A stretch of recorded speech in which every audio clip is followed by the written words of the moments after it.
welcome everyone to today's workshop, and thanks for joining our Wealth Builder Real Estate Investing Workshops. That's the name of our workshops for this year. So today's workshop is on the Freedom Formula for 2025, how self-directed accounts unlock investor liquidity.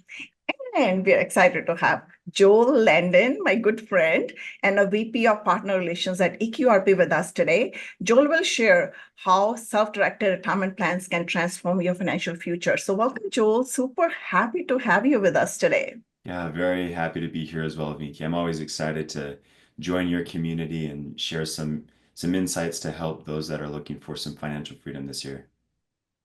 Likewise, and in this session, we'll learn how to leverage a 401k for real estate and alternative investments.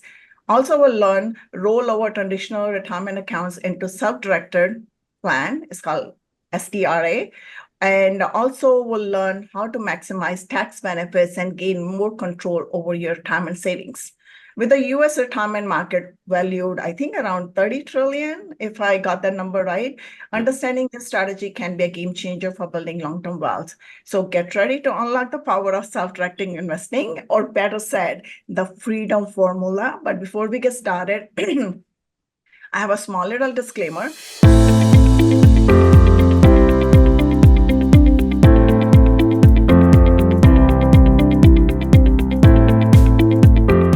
So this session is strictly for knowledge sharing purposes and should not be considered as a legal, accounting, or investment advice. Please consult your own attorney, financial advisors, or CPAs for any legal matters. This is strictly an educational seminar or a workshop. And some housekeeping items, please use the Q&A box for any questions, and we'll try to answer all questions live. If we happen to miss any, please feel free to email me at vinki@loombainvest.com. So Joel, stage is all yours. Let me give you the sharing session. There you go. Awesome. Well, thank you so much, Vinki, again for this opportunity. And thank you to all that are attending right now. I'm sure there's going to be some that will watch the recording. And I hope that you find this information really valuable. This might actually be a theme that some of you have visited in the past, self-directing your retirement funds. Maybe this is something that you're already doing, or this could be brand new to you. I think that this information is going to help everybody in that bucket. So I'm looking forward to it, and I've got some slides that I'm going to share with each of you. And of course, if you have questions, please drop those in the chat. I know that Vinki's obviously going to have some questions as well, so those will be super helpful as we move through the slides. And of course, this is really surface level information. We're going to go through some of these details, but I think as I have a one-on-one conversation with each of you afterward, I think that's really where it's going to be most advantageous for you as an individual, because each person's situation is different. And so I do find that when I have that first call with an individual over Zoom, it's very situational.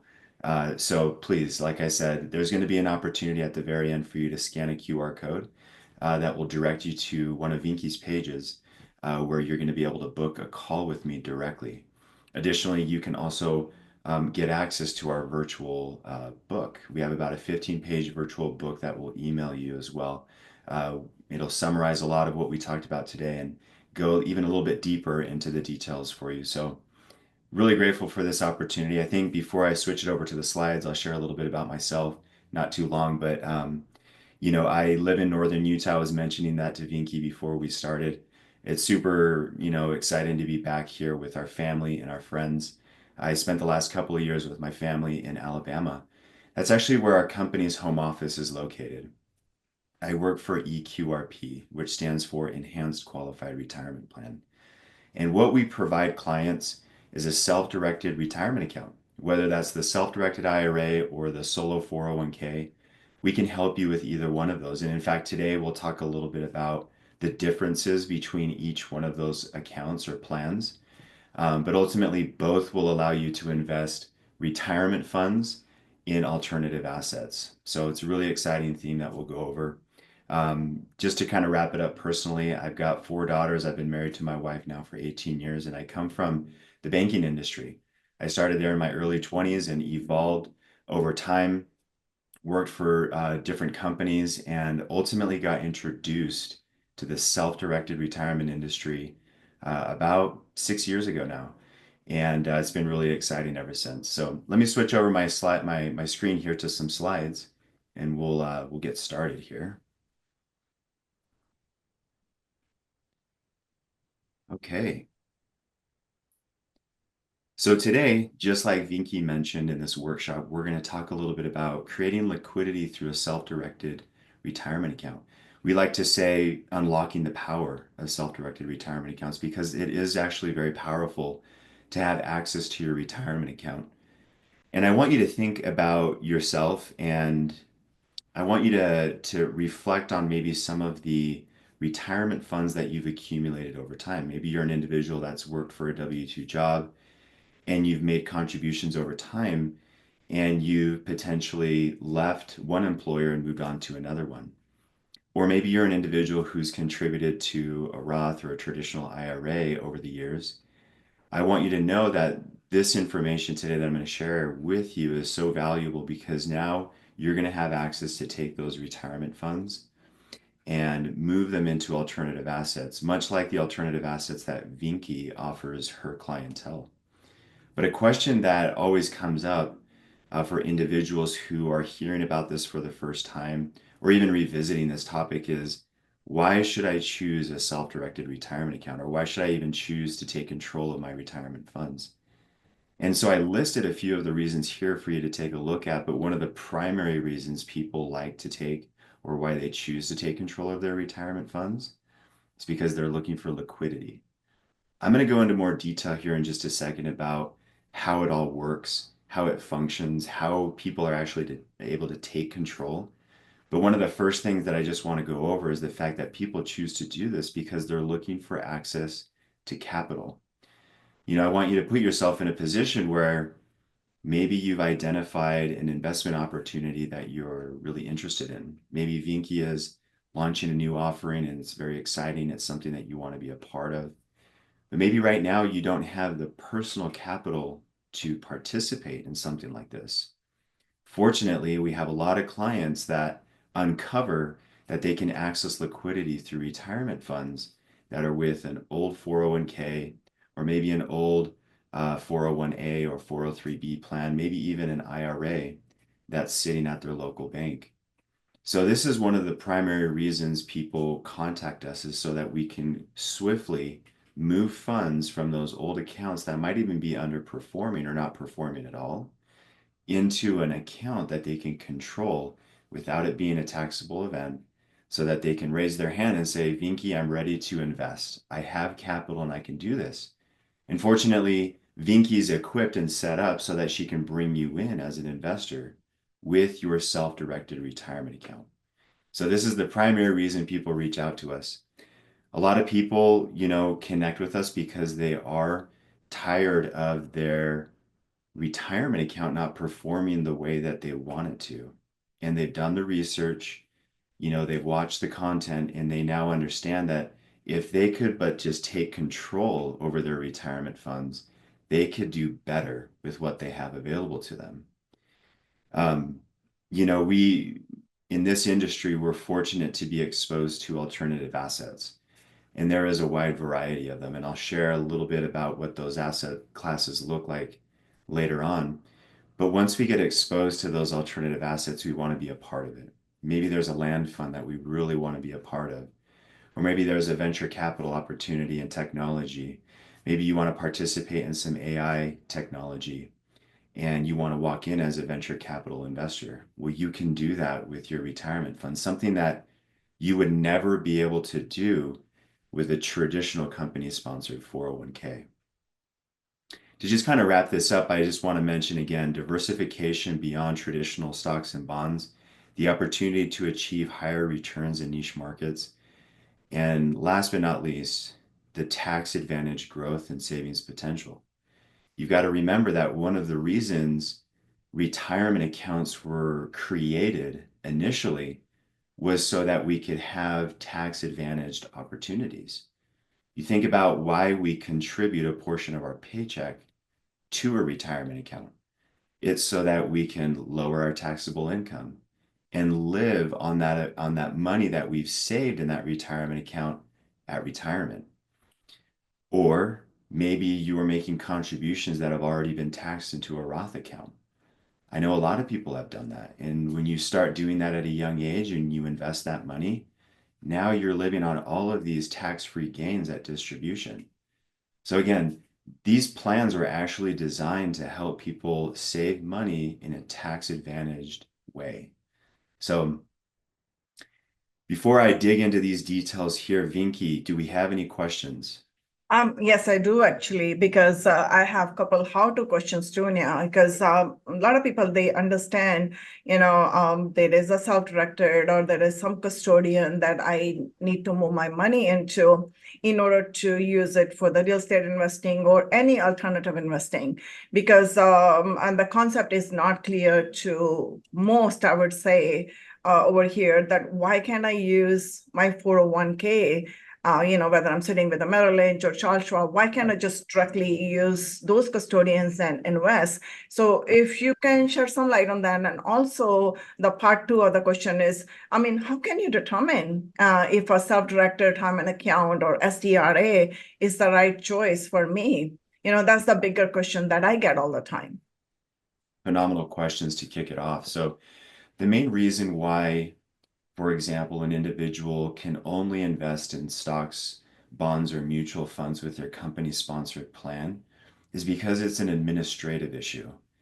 These bigger firms that are administering these plans for companies with, hundreds, sometimes hundreds of thousands of employees, depending on the company that you work for, it's a big administrative task for them to manage assets outside of stocks and bonds. And so they don't want to play around with assets like real estate, land notes, tax liens, gold and silver. They don't want to mess with that. It's too much of a burden. And ultimately, it would just cost a lot of money. And so to make it simple, most employers will just offer the stocks option for simplicity's sake and for affordability. But for you and me and everybody else, it does limit us. It keeps us kind of cornered in one asset class or one industry. Your second question is really powerful. Why would somebody want to, determine to do something like this? Really lies within their retirement or their financial strategy. So I know a lot of people that are listening to this today or who will listen in the future are likely concerned about their financial situation, whether they might be in a situation that's, keeping them from feeling optimistic about their future. Or maybe we have individuals who have been working really hard to set themselves up financially, and they're just looking for additional methods to improve their financial well-being. It always lies within that foundation. They're looking for a better way. And this is just one potential arrow in your quiver. It may not actually work for everybody. In fact, I was having a conversation with somebody where this didn't actually work for them. They preferred to do something a little different with their retirement funds. They prefer to actually distribute and then invest those retirement funds, and that's okay. But fortunately, when we have the conversation with the client on day one, we do all the fact finding. We ask questions about what are their financial goals? What are they trying to accomplish? And we base the decision really off of that. And we do that together. So it may not always work for individuals that are curious, uh, but most of the time it does. And we find that out in our onboarding call with the client on day one. But if you could answer any of those questions on the previous slide, let's see if I can go back really quick. If anybody can just look at these reasons to that first question about why, and if you're asking yourself or you're telling yourself, gosh, one of those is me. I am looking for liquidity. Or gosh, I am curious about some tax advantage strategies. I have a CPA. We've had some conversations about tax strategy, but we really haven't talked about this, or maybe this came up. You could be that individual that could benefit greatly from exploring a self-directed retirement account. Yeah, I like that. And thank you for sharing that because these are the first steps actually transitioning from 401k to self-directed IRA or a EQRP, whatever your choice is. And I'm pretty sure you're going to share the difference between the two as well as we move along. So Yeah. I think the first thing is that you have to ask the question to yourself, kind of have an interview with yourself, you know, ask all the why, what, how, all those questions and get, like I was saying earlier, before the recording, like you get to know yourself first. So you need to know yourself, why you want something, what is your why? And then how comes later? Because what happens is most of the time we get entangled with how, right? Whenever something comes, we get entangled. How do I get there? But first you should answer what I want and why I want. So once you know your goal, then you'll figure it out. You'll get the GPS working for you to get there. And that's where one of the GPS, Joel, is here for us. So Joel, I'm not going to take more of your time. I So let's love go to that. the next slide. I've never been called a GPS, but I actually really love that. I will The say that GPS of the retirement plan. that's awesome. I will Mhm. say this before we dig into some of the differences. We have about 2,500 clients, and we've been in business now for 10 years. We've had a lot of conversations, and each one of those conversations with those clients is different. There are obviously some similarities and whatnot, but have peace of mind knowing that if you're curious about it, getting connected with us and learning more, we'll draw on a lot of the conversations we've had with our existing clients. And that will be really, really helpful as we're talking with you and understanding what your unique needs are. In a lot of cases, we're not financial consultants or advisors or even tax professionals. We're really plan document providers and we facilitate that entire process. But I will tell you this, we know exactly what a lot of people are doing in this industry and we can direct you accordingly. But as you direct yourself to this slide here, you're going to notice that there really are two different types of self-directed retirement accounts. Both of these you may have actually heard of. Those of you listening today, you've probably heard of a SDIRA or a self-directed IRA or a solo 401k or a solo K. These are the types of retirement accounts that are actually approved by the IRS, and they are a part of the self-directed space. Whereas traditionally, again, we're familiar with a company-sponsored 401k or a traditional IRA that we pick up from Wells Fargo or Chase Bank. But these specific retirement accounts are designed, and they were originally designed so that the individual can invest in alternative assets. And so let me break it down a little bit. A self-directed IRA is very, very similar to a regular IRA that we're really all familiar with. It's an account, however, that allows you to invest in the alternative assets outside of just stocks and bonds or a money market savings account. So we help structure these self-directed IRAs so that you, as the beneficiary of the IRA or the funds that are within it, can turn around and take the cash, the money that's in the IRA, and invest it in an asset, a tangible asset. That could very well be gold and silver held with a depository. That could be Mhm. a tax lien. That could be some private placements in venture capital or private equity. The nice thing about a self-directed IRA is that everybody is eligible who has earned income or who has existing retirement funds. So if you're somebody who's a W-2 employee, you can actually take some of those W-2 earnings and you can contribute those annually to an IRA. There's tax advantages to that. I talked about that a little bit, where if you wanted to lower your taxable income, a lot of people, they make contributions to an IRA. That's a great recommendation by CPAs every year. What's really unique though is if you're an individual who maybe left your W-2 job and you left behind some retirement funds, you actually don't necessarily need to be employed to have a self-directed IRA if you can roll over those funds into this self-directed IRA to invest. So I listed some of those contribution amounts there. That's just information you can pull right off of irs.gov. You can see that an individual who has earned income can make a $7,000 contribution, 8,000 if they're over 50 for 2025. And again, I'm going to overemphasize the broad range of investments that are available to you. A solo 401k is a little bit different. They both function in the sense that they can allow you to invest in alternative assets, But the solo 401k was originally designed and developed through legislation and approved by the IRS for small business individuals. There's individuals out there that are running their small business and they don't have the luxury of participating in a large company 401k plan like their neighbor. So individuals that are small business owners can actually create their own 401k plan. And it allows them to do a couple of things. It allows them to make contributions just like their neighbor. They can make those employee contributions up to the maximum. Talk about tax advantages right there, lowering your taxable income. Now, here's another piece of this solo 401k that's really enlightening for small business individuals. They can make profit sharing contributions. Now, for W-2 earners, in most cases, we do get to receive profit sharing from the company, depending on how profitable the company was. That's a benefit.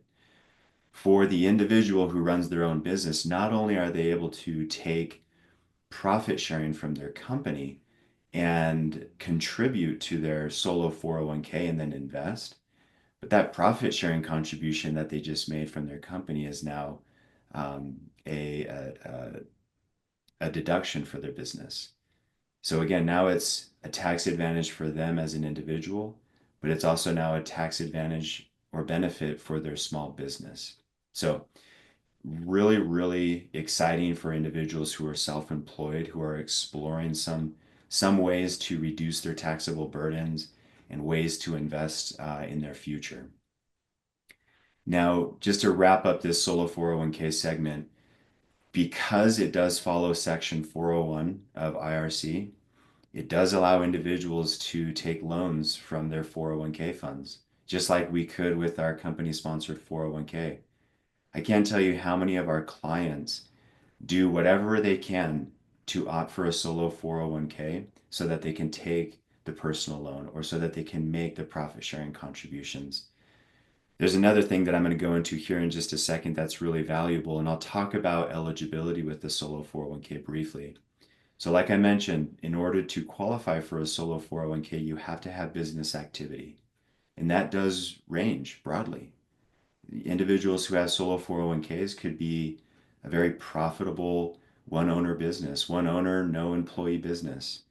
It could also be an individual who's a W-2 earner that has some side work. Maybe they're a consultant on the side and they earn a little bit of 1099 income throughout the year. Maybe they're an affiliate of another company. If you can show that you have business activity, and we have this conversation all the time with clients, then you can be eligible for a solo 401k. And with that comes far more advantages than the self-directed IRA. One final advantage I was going to bring up before we move forward is the UDFI exemption. And that might be a term that's completely brand new to most of you, and that's okay. It stands for unrelated debt financed income. And that applies to real estate that's leveraged or debt financing that's a part of a real estate syndication or real estate investment. It's really common. Most individuals who are investing in the alternative asset space, they are investing in real estate that is debt leveraged. So with that being said, if you're going to use a self-directed IRA, we'll keep it as simple as this. If you invest in that kind of debt leveraged real estate with a self-directed IRA, your gains are going to come with a tax. And that's referred to as UBIT, unrelated business income tax. So remember that. If you decide to self-direct and you do invest in real estate, your gains are going to be taxed. It's going to be according to the amount leveraged with that real estate investment. However, for your solo 401k, there's an exemption. The UDFI exemption that comes along with a solo 401k is very advantageous, and a lot of clients have actually rolled over assets in kind from a self-directed IRA to a solo 401k because maybe they didn't know about the UDFI exemption until they read the fine print. So it's a powerful tool, the solo 401k, as you're investing in alternative assets and also really trying to prepare yourself financially as a small business individual for your future. Yeah, thanks for highlighting that, how you can structure a deal. And I shouldn't talk about structuring a deal, how you can just avoid the UBIT or the unrelated business income tax. And then this is applicable for the real estate investments. And when you're doing your SDRA, I think it's applicable over there. versus when you're doing a solo 401k, the code is written that way that is kind of exempt. You're not getting For the UBIT sure. over there. But I think there is a way to deal with it for the SDRA too, because in real estate, you do get the K1, you get the depreciation.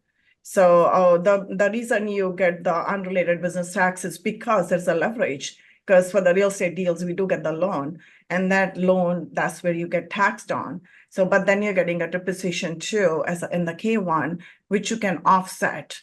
But a lot of times it's very minuscule, and then your CPAs advise otherwise. But you need to work with your CPA on that, because since we are not the CPAs, so you can get some leeway over there too. But I do have one question for you here, Joel. How can investors balance liquidity needs? You were talking about the solo 401k that you can, put more money in there because there's allowance for a yearly allowance that you can add money there. And then you can also take the loan. And I'm not sure if there's any limitation on the loan size, how big the loan is. But what is, how do you balance your liquidity needs while you're holding this long term For sure. into your real estate investments or any other alternative investments? Yeah, I love that question. It's common. People are looking for that type of a strategy when they jump into self-directing their funds. To go back to the loan option, yes, there is a limit. $50,000 borrowed is the maximum right now.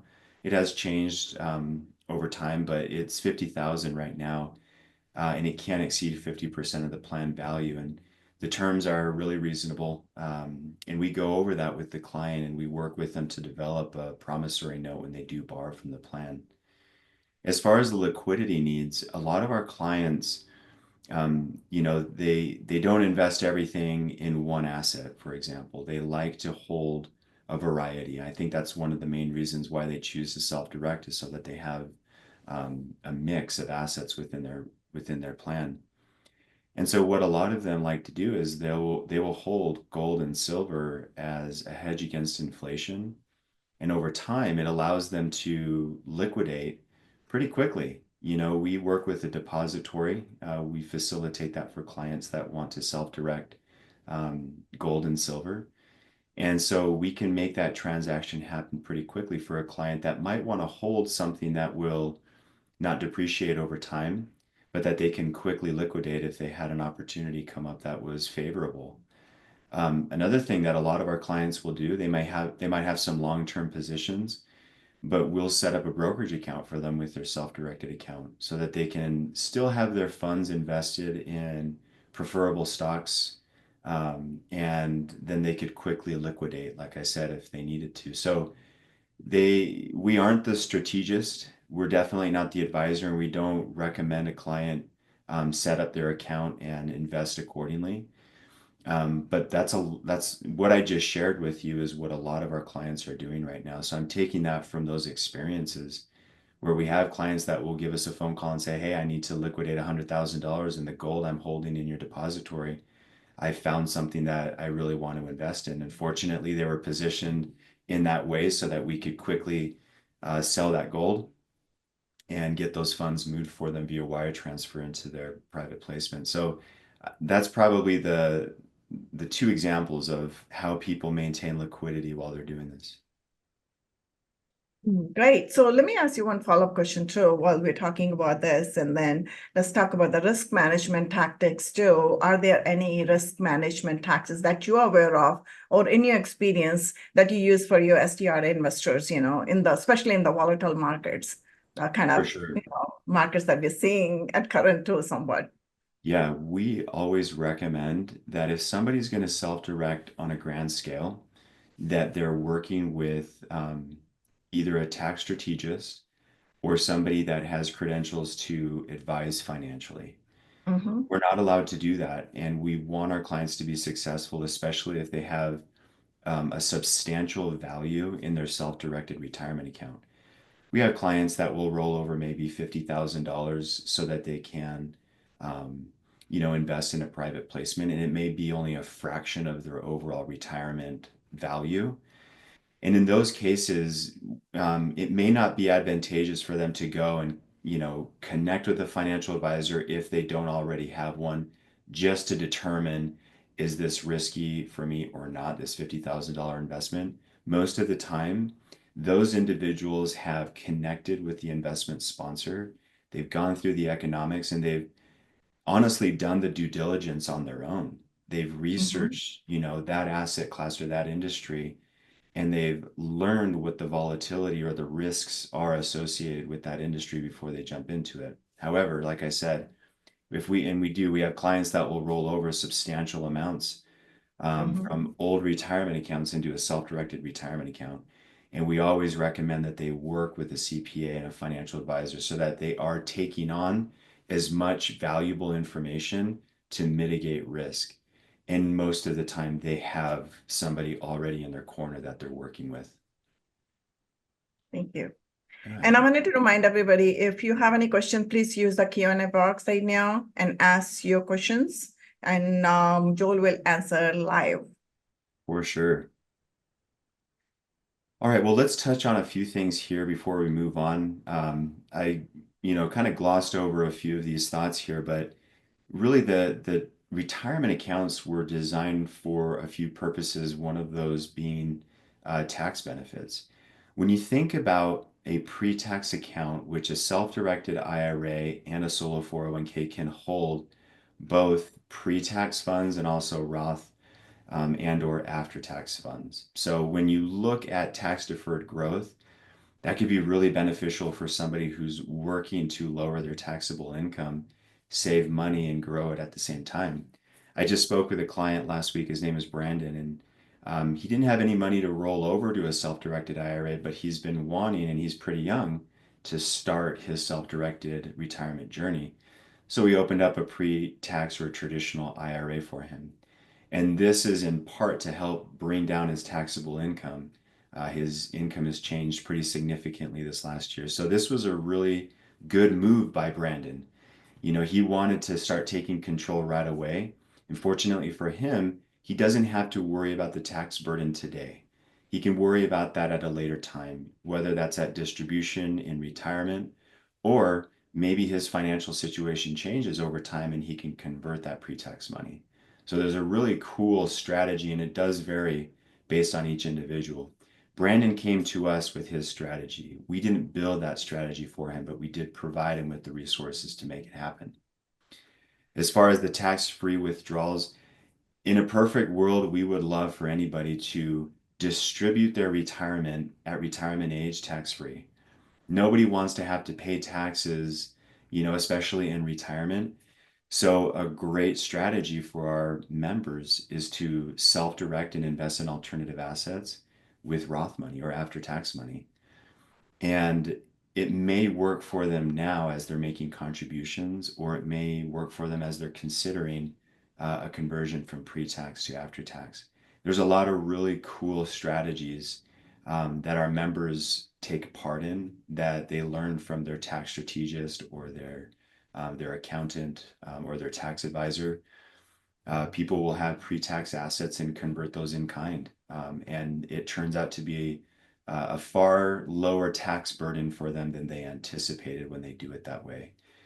Um, we talked a little bit about reducing taxable income. We've even talked about unrelated business income tax. I can't hammer home that enough that that really is such a powerful tool. And like I said, we have clients that will convert their assets from a self-directed IRA to a solo 401k after they find out about eligibility and that they can in fact roll that over in kind without making it such a hassle for the investment sponsor. This is just a side-by-side comparison when we look at some of the features between the self-directed IRA and the solo 401k. Again, really the eligibility for a self-directed IRA is anyone with earned income or prior retirement funds can be eligible. And of course, those who are either a business owner or have self-employed activity. You can see those are your contribution limits there, and they're significantly different. The Roth option is available for both. So people who are raising their hand saying, I want the Roth option, they can have it. The loan option is only exclusive to the solo 401k. And lastly, the UDFI exemption is specific to the solo 401k. let me go ahead and share just a couple of scenarios here for you as we start wrapping up the information and kind of tying it into an individual. We've got three investors here, and you can see their different situations. You've got investor A, who's using a traditional company 401k. They're making annual contributions. In fact, their company is actually contributing or matching parts of their contribution. They are limited to funds and stock, or sorry, mutual funds and stocks. And that goes back to a question that Vinki asked, which was, why is it that it's limited to that? Well, it's an administrative issue. They try to keep it as simple as possible with so many participants. Lastly, investor A knows that they don't have access to alternative investments. Um, they do have they do have access to tax advantage strategies if they work with a CPA, if they have somebody that's a financial advisor that can support them in this process. But in reality, there's no diversification. There's no option for them to really choose alternative assets. There may be some diversification within the mutual funds. Maybe they've got some tech stocks, some other types of stocks that are a part of their strategy. But you can see it's limited to just this. Investor B uses a solo 401k as a small business owner. And like I mentioned, they're really reaping the most benefits because they're not only making those employee contributions to lower their taxable income, but they're also making that employer profit sharing contribution as a deduction for their business. So it's a powerful tax strategy for the small business individual. They're able to invest in real estate, private equity, and like I'd mentioned a couple times, precious metals as a hedge against inflation, eliminating UBIT, and they use the Roth provision for tax-free growth. Fortunately, a solo 401k can hold both pre-tax and Roth money within it. A self-directed IRA is different. You'd have to have two separate types of self-directed IRAs to hold traditional and Roth. But you can see investor C is able to make contributions $7,000 annually, lowering their taxable income, and they're able to roll over their prior employer's retirement account to this self-directed IRA. I do want to make mention, and I hope I didn't confuse anybody, but you can roll over your employer retirement plan to either the solo 401k or the self-directed IRA. Lastly, also investing in alternative assets, real estate syndications, private placements, and even private lending. In fact, I thought what I would do is just show you a few examples. But before I do, are there any other questions, Vinki, that you might have before we move forward? No, I just wanted you, I think you did share a little bit about the Roth versus SDRA and solo 401k, like the biggest difference because people lean more towards Roth. Like my Oh, husband, he has Roth for years, and I think you can inherit that too, and you don't have to pay taxes, something like that as well. So if you can, that's share right. a little bit more about that as well. Yeah, the Roth is a really powerful tool, and I'll always say that it comes back, like why somebody would choose a Roth over a traditional, it always goes back to their strategy. If you think about Brandon, that young man, he's in his early 20s. His income changed drastically in 2024. It grew significantly. And for him, he's really trying to lower his taxable income, and he doesn't have a company sponsored 401k that he can participate in. So for him, it was more advantageous to go find the traditional IRA so that he could put money that he earned into that and lower his taxable income. Whereas there are individuals that are okay with paying that taxable burden today because they know that if they can make those contributions into a Roth account today and grow it over the next 10, 15, 20 years, all of that growth and the basis are now going to be withdrawn tax-free. And I even made a comment earlier, we would hope that anybody can get to the point where they can reap the benefits of a Roth IRA because for myself, I'm 39 years old. If I have Roth funds today in a self-directed account and I take that basis and I grow it for the next 20 years, the significance is so much when I go to retire and distribute all of those Roth tax-free gains when I compare it to just a traditional IRA. So it certainly is a powerful tool. And if you can have both, all the better. And some people they don't have Roth money today. They only have pre-tax money today. go connect with your CPA and go figure out what it would look like to distribute portions of that pre-tax money into Roth money over time so that you can, again, reap those benefits at distribution. I always like to put up a couple of ideas when it comes to taking advantage of the alternative asset classes that are available to people. We have a really strong following in our membership right now that's tied to private lending. There's such a need for that, and we're recognizing that more and more in this industry. Again, we keep up to date with what's going on in the alternative asset space based on the conversations we're having with our clients. And so we're seeing a high level of private money lending in the industry.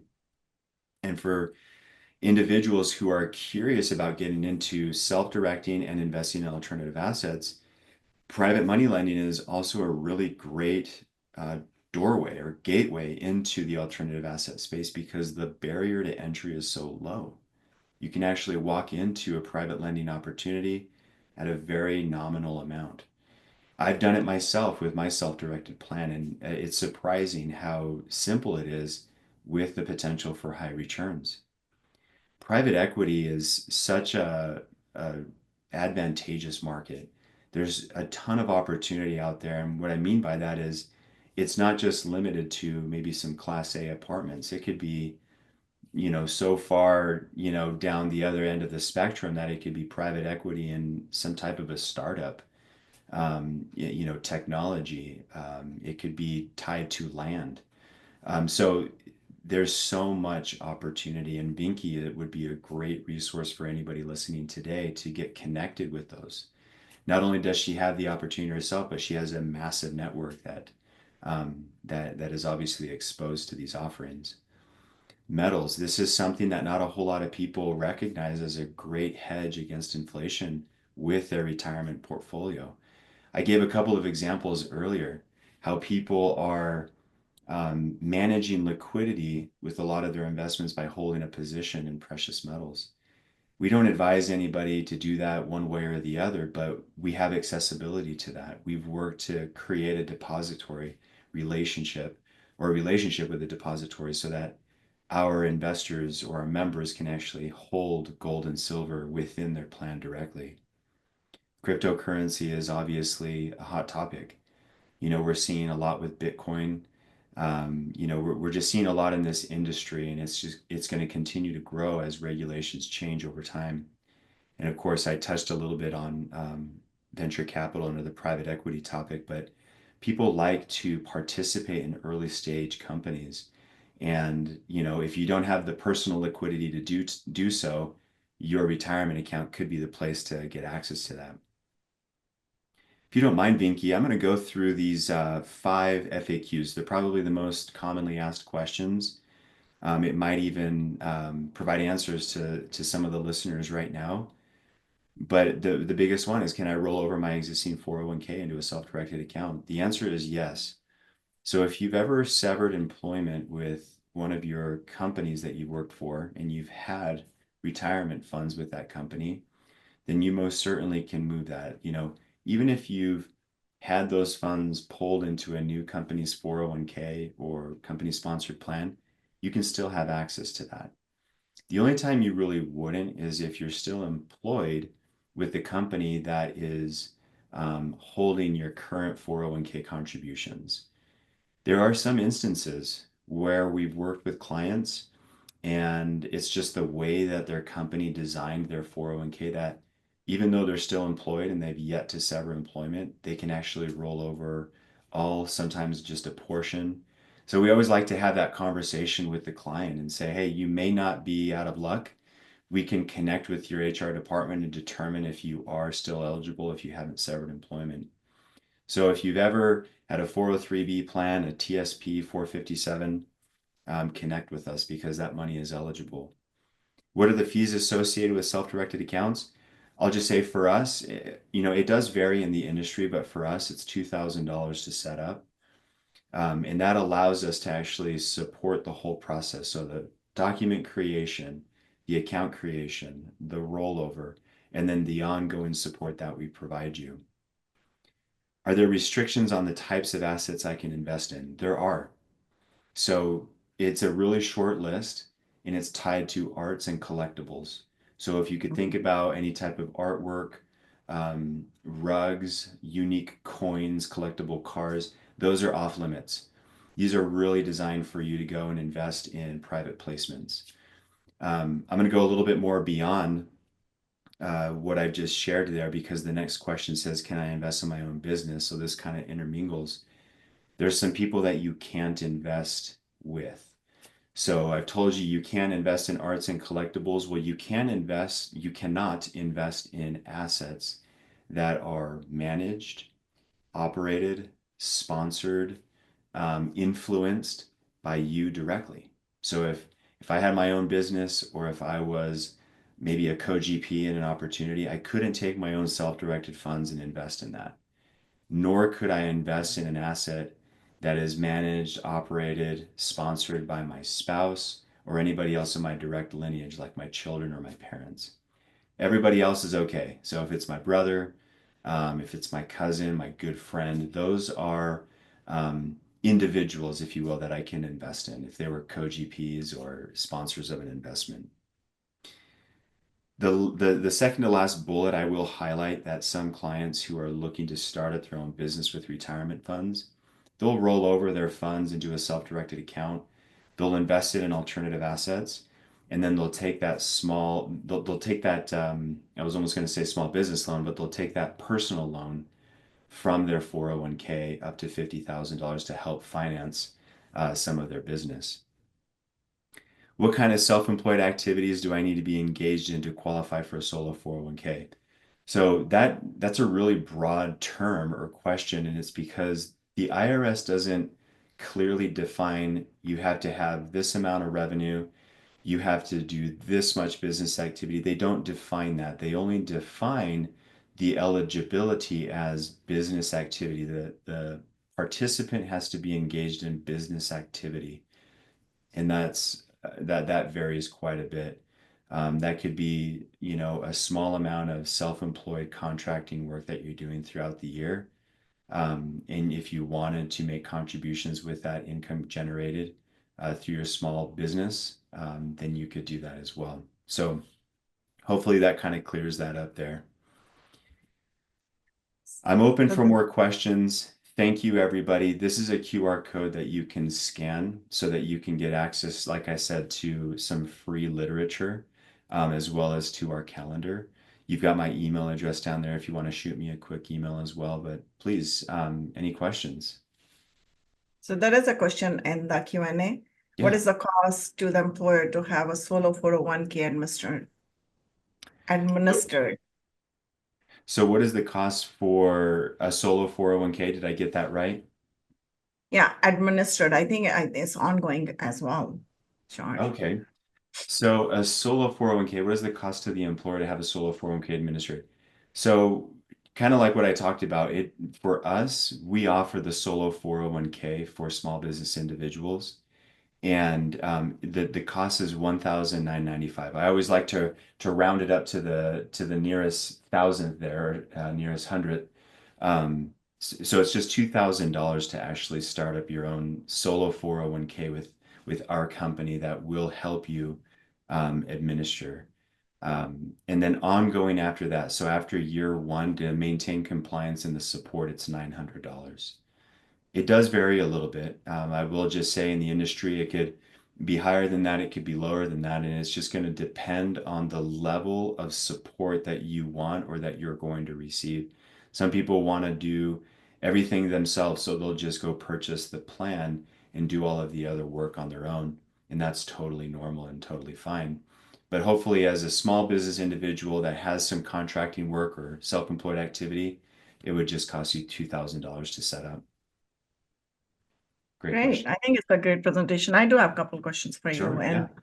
it's not going to be 100% related with SDRA, but still I wanted to ask, because everyone like here or maybe whosoever's going to be listening to the recording, everybody is looking to scale and grow their wealth, and especially with SDRAs too, because If you have a corporate background, you definitely have a 401k. And if you're looking to build wealth, that's going to be one asset there that you wanted to leverage and grow from there. So question for you is, how can someone scale from a single SDR investment to a diversified, high-performing portfolio? Like you talk about multiple options for us where we can invest in. But what is the best strategy in your experience? You work with so many people. Yeah. So the best strategy to have a really strong mix would be Mhm. to connect with, let's just use you as an example, Vinki, starting with you, right? Connect with Vinki, find out what offerings she has available, and then start networking. Start connecting with people in the alternative asset space. And if it's not with Vinki, it could be with us. We're obviously connected with several investment sponsors, investment groups. And so the more you can expose yourself to those communities, I think the easier it's going to get for you to recognize just what's available to you in the marketplace. And what I find really initially what I found surprising, but what I find really special is that when you get involved in these investment communities or when you connect directly one-on-one with investment sponsors, they're willing to go through the economics and the details with you. That's really hard if you wanted to maybe invest in, a public company, for example. It could be very challenging to try and get into the details and find the transparency that you need to make a good business decision. Obviously, those public companies disclose their financials and economics, but there's just a different sentiment when you're working with someone directly, like an operator like Vinki, for example. So I would say, start with one place, one connection, and then branch out from there. And a company like ours that's exposed to, literally hundreds, it's just a matter of, what do you want to look into? What type of private placement are you curious about? If you're not sure about anything, we're happy to make introductions. Thank you. And there's another question in the Q&A. Are there minimum required contributions to the solo 401ks? There are not. So we do have some small business individuals that are not generating revenue today. That's just a fact. Maybe one year they didn't generate enough revenue to make a sufficient contribution, but they still have the solo 401k. And they have it primarily because of prior contributions or prior rollovers from those old company sponsored plans. So maybe 2024 was a really low revenue year for the solo 401k owner, but they still had funds within their solo 401k and they invested those funds. There's just no requirement for that individual in 2024 to create a contribution or make a contribution. They're just going to pass that year and move on to the next. Great. And I think there's another question from Wilson. He wants to know, what kind of self-employed activities do I need to be engaged in to qualify for solo 401k? It really does vary. I will say this, we have an affiliate program that we run, and it gives individuals an opportunity to actually generate business activity. So we have resources and we have a whole program designed so that somebody that may not have the business activity can go and engage in that business activity and we'll pay them. And then they can turn around now and claim eligibility for a solo 401k. So that's probably the best example I can give you as somebody who is looking for business activity to qualify for a solo 401k. Great. So can I ask you one more question? It's going Yeah. to be on legacy planning. So Yeah. how can SDRAs be used as a legacy planning tool to pass on wealth tax efficiently? Yeah. So fortunately, these solo 401ks and self-directed IRAs were by design. I mentioned tax advantages and tax benefits were one of the primary resources, but beyond death, the legacy benefit is the next, nugget or benefit tied to these solo 401ks and self-directed IRAs, because these funds, these assets, whether it's cash within the solo 401k that's inherited or the assets themselves, they do pass on to the heirs of those individuals. So we have lots of clients who have themselves inherited funds, rolled that over and self-directed. Or we have clients that are in their later years in retirement and they've built their self-directed retirement account as a part of their legacy plan. And those assets within it will be inherited by whatever individual or entity upon passing. So such a powerful tool. Obviously, when someone takes those assets on as an inheritance, there are some rules that do apply on how fast and when they can distribute that, but we can get into that another time. Yeah, thank you so much, Joel. And I do not see any more questions. We are at the top of the hour. Great. And thank you so much. This was really informative session. We learned a lot. And everyone, if you have any questions that we didn't address, please feel free to email me at vinki@loombainvest.com. And also, you might have scanned the QR code already. If you didn't, we'll send it in the recording as well. And also, you'll get to avail your free ebook on the EQRP. We'll send you the link to that as well. And as always, thank you for joining us for the Wealth Builder Workshop. Do not forget to take action, apply what you have learned, and share the session with anyone looking to take control or charge of their financial future. Until next time, stay informed, stay empowered, and keep building your wealth. Thanks, everyone.